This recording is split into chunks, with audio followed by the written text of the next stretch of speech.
কেনেকা ৰাস্তা ন এইটো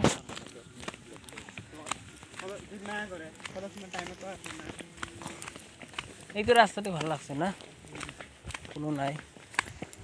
কাৰ হেল দিছে মোৰ মতে এইফালে গাড়ী লৈ আহে নেকি এই পাইপৰ কাম কৰিবলৈ পাইপটো যেতিয়া বহাইছে তেতিয়া মোৰ মতে কাম কৰা হা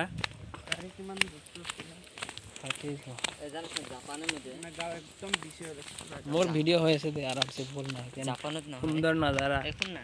জাপানত বুলেট ট্রেন চলে পার্টি করে বুলেট ট্রেন চলে আর কি মজা কি মজা চলে না পুরা টাইমত যায় এক্সাক্ট টাইমত আহে এক্সাক্ট টাইমত যাব মানে আর যদি 9:28 দিছে 9:28 তাই তোর নামে বুলেট সেইকাৰণে 1 মিনিট লেট নহয় ইন্ডিয়ার বুরসুন হয় বুলেট ট্রেন ওই রাস্তা শেষ দেখুন রাস্তা শেষ দেখুন বুলেট ট্রেন আছে ইন্ডিয়ান বুলেট কোনফালে যাবি এতিয়া এটা মেট্রো নয় আর জাপানের ট্রেন তো কত আর গাড়ি লয় আর কথা কইছ কোনফালে এতে রাস্তা খতম এইফাল তো নাম্বার মারবি এনে কই যাব আমি এইফালে এনেকে ঘুরি গৈছিলো আই এফিল দি নামলে ডাইরেক্ট পারলো হয় এইফালে নাম্বার নৰি বেৰা দি দিছে এফিল দি পারিন দে কবাত না উলাম তো বেরার সাইডে রাস্তা আছে তো কবাৰ নহলে কবাত ওলামে কি জান নহলে এইফালে দি যাব পাৰিম নেকি নোৱাৰিম এইফালে দি আমাৰ সেই স্কুটিটো পাই গ'লে ৰচোন অলপমান আগত যাই চাওঁ এইটো ৰাস্তা গৈছে যে এফিল দি মানুহ যাবই বল মানুহ হাজাৰ কৰে হয় না খাবি মই